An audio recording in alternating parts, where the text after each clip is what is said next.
ATI ProMedia. Tom, we always appreciate the chance to connect. It's been kind of a crazy week in this cattle market. We started out a week ago with the placements being larger than anticipated, and we just couldn't get out of that hole. What did you see in this cattle market? We opened up Monday a little lower. We knew the numbers from the Friday report, and the market really sold off, and it continued to sell off. One thing I can tell you is that cattle have a much wider limit. So the old limit up, limit down in live cattle were 300. They let them go, I want to say, close to 600. Feeders have a much wider limit. And just before we started recording this, I noticed I had an email from the CME group. They raised margins dramatically for both live cattle and feeder cattle. So the price of cattle had spent months and months and months trending up in a somewhat calm market. And like they say, sometimes the markets take the stairs going up and the elevator down. And this was an elevator down. We noticed open interest dropped, and finally a large bid to the put options where people were really buying insurance to protect cattle. On the bright side, I've talked to a couple cattle guys today. Cash markets are still on fire. The bullish fundamentals are there, but the futures finally had their week where they really sold off and created some pain. As we record, we've got double-digit gains in this soybean market. An opportunity for these growers? Yeah, absolutely. Harvest delays. There's still a fair amount of soybean crop out there in America. Snow up here in the upper Midwest. I'm in Mayville, North Dakota today. You're in Grand Forks. I'm wearing a sweatshirt. It's cold. It's icy. There's rain across the whole Midwest. This last bunch of soybeans to get in, and this whole bunch of corn is creating a little opportunity. The ability to sell beans today looks better than to sell corn. Just a little bit ago, before I came down to the studio to record, beans were up 22 and corn's only up 2, and then wheats across the board are down 8 to 10 cents. So not a great day for wheat, but a very good day for beans.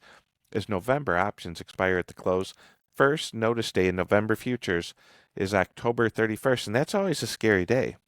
We've got obviously the snow you talked about here in North Dakota and northwest Minnesota. What are we seeing across the rest of the Corn Belt? Are we continuing to plug through this crop?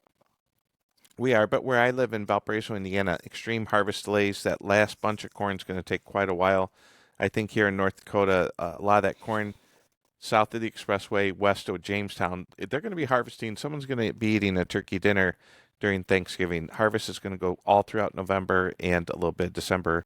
Hopefully the snow melts, it cools down, and they can run through those fields. If it warms up, fields become sticky, and that wouldn't be good either. So that's why we stress out so much during harvest to get it in, especially up here. In the Midwest, we'll get it in. I don't ever remember driving around Northwest Indiana seeing a bunch of corn out in the field in January. If it was because someone forgot they had a field of corn there. I mean, we always get it in the Midwest, but up here you work with a different time frame and different elements of weather. No doubt. GDP was up this past week a bit more than I think folks had expected. We have a Fed meeting next week.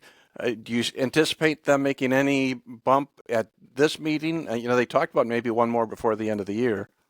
No, I don't, but watch the verbiage. If they keep rates the same and say that they're willing to bump them and that they don't see rates going down anytime soon, the numbers came out good.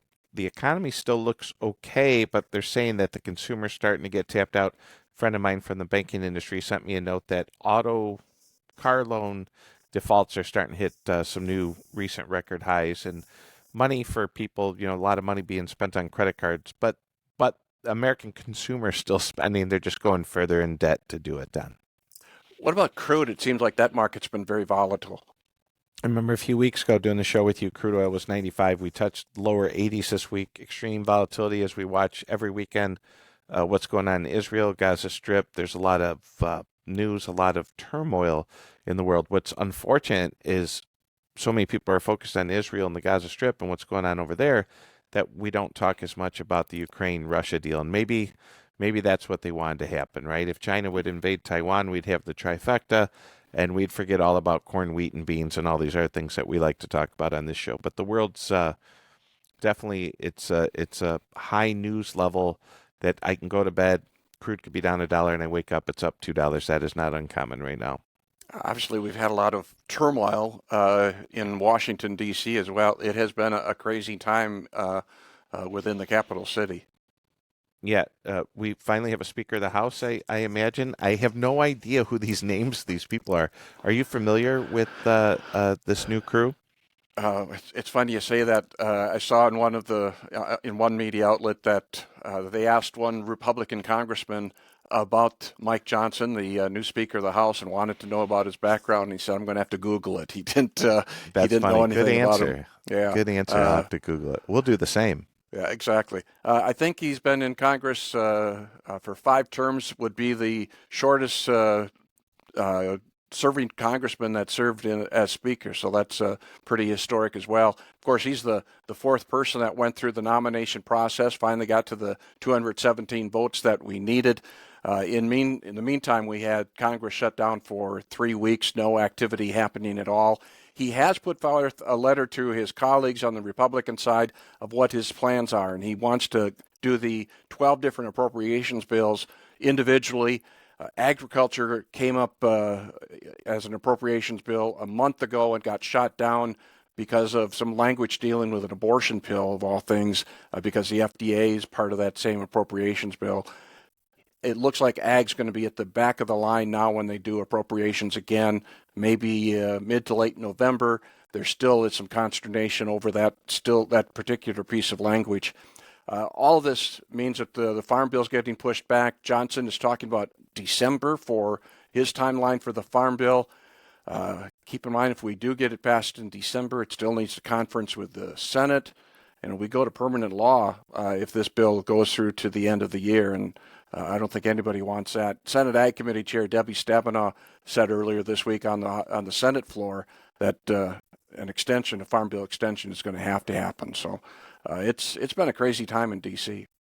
Yeah, and correct me if I'm wrong, but the 3 weeks they were closed when the president's saying he wants to send Ukraine more money and Israel and everyone, he couldn't. They are the ones who sign off on big spending like that. Is that correct? Yeah, both chambers have to sign off on it, but it stalled because the House couldn't do anything.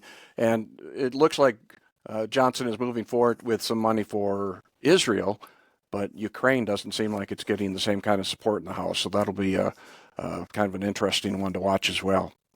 Interesting times, Mr. Wick.